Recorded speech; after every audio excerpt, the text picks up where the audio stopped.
Assalamualaikum warahmatullahi wabarakatuh.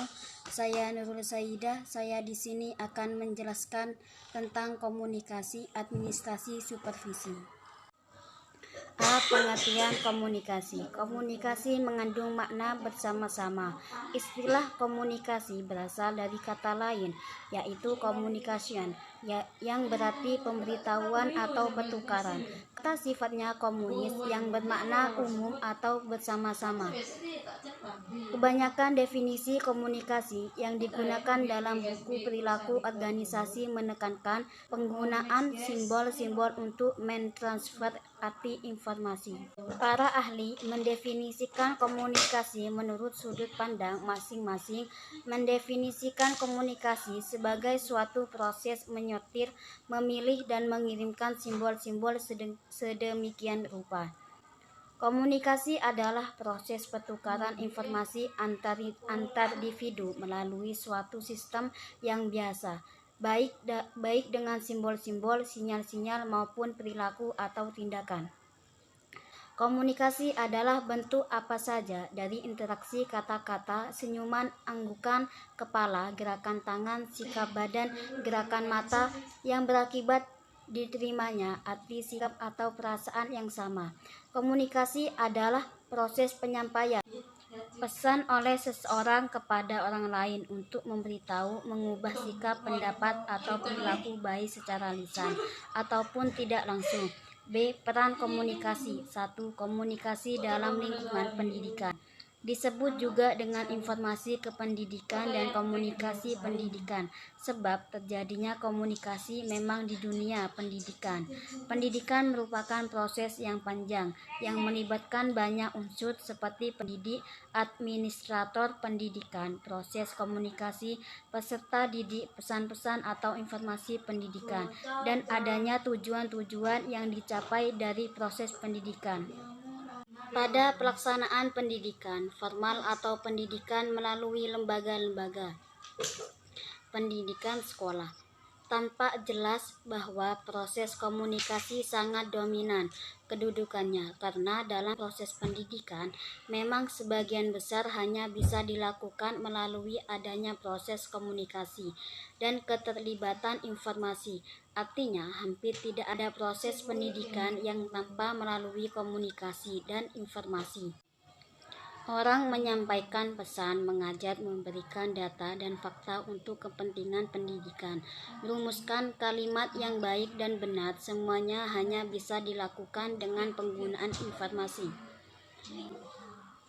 Komunikatif. Proses komunikasi dirancang atau dipersiapkan secara khusus untuk tujuan-tujuan penyampaian pesan-pesan atau informasi pendidikan. 2. Komunikasi dalam lingkungan sosial. Terjadinya suatu kelompok dalam lingkungan masyarakat sosial sedikit banyak karena adil komunikasi dan proses berbagai informasi. Keluarga pun diawali oleh peristiwa komunikasi. Bukankah terbentuknya keluarga kita asalnya dari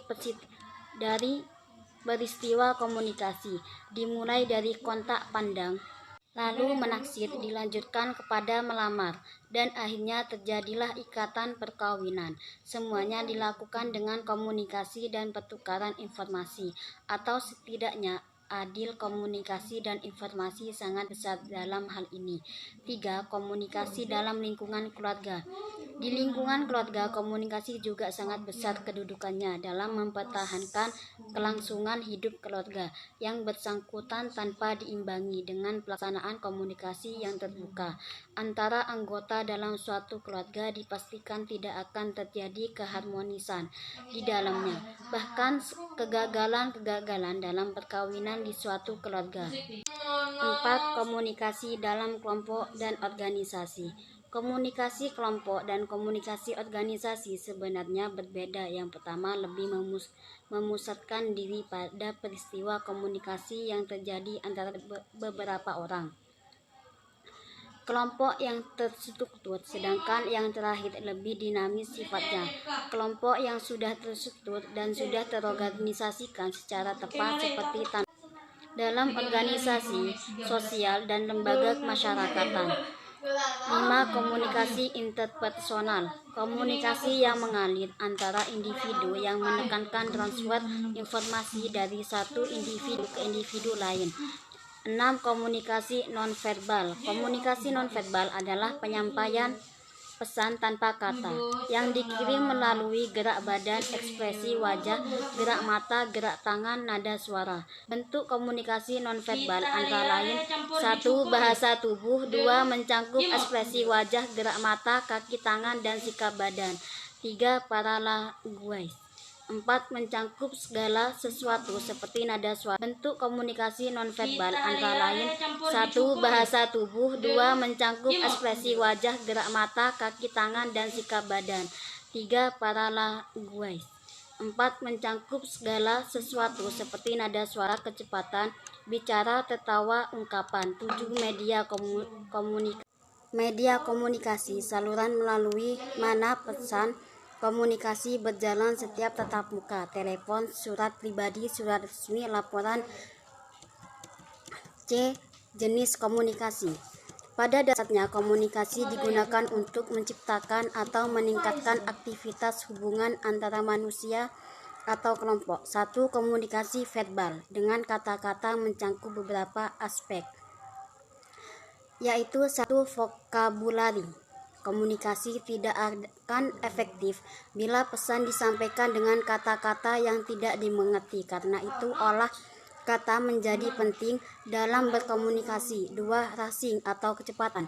Komunikasi akan lebih efektif dan sukses bila kecepatan bicara dapat diatur dengan baik, tidak terlalu cepat atau terlalu lambat. Intonasi suara yang tidak proporsional merupakan hambatan dalam berkomunikasi. 3. Intonasi suara. Ini akan mempengaruhi arti pesan secara dramatik sehingga pesan akan menjadi lain. Artinya bila diucapkan dengan intonasi suara yang berbeda. 4. Humor. Memberikan catatan bahwa dengan tertawa dapat membantu menghilangkan stres dan nyeri. Tertawa mempunyai hubungan fisik dan psikis, dan harus diingat bahwa humor adalah merupakan satu-satunya selingan dalam berkomunikasi. 1. Singkat dan jelas.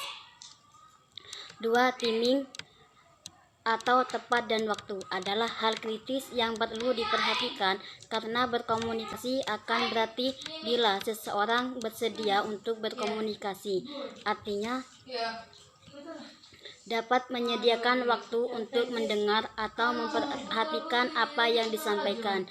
2. Komunikasi nonverbal disebut dengan bahasa tubuh. Komunikasi nonverbal adalah penyampaian pesan tanpa kata-kata, dan komunikasi nonverbal memberikan arti pada komunikasi verbal yang termasuk komunikasi. 1. Ekspresi wajah. 2. Kontak mata. Beberapa pesan seperti perhatian yang sungguh-sungguh, dukungan emosional, kasih sayang, atau simpati dapat dilakukan melalui sentuhan. A. Postur tubuh dan gaya berjalan. B. Sound. C. Gerak isyarat adalah yang dapat mempertegas pembicaraan. Cukup sekian dari saya. Wassalamualaikum warahmatullahi wabarakatuh.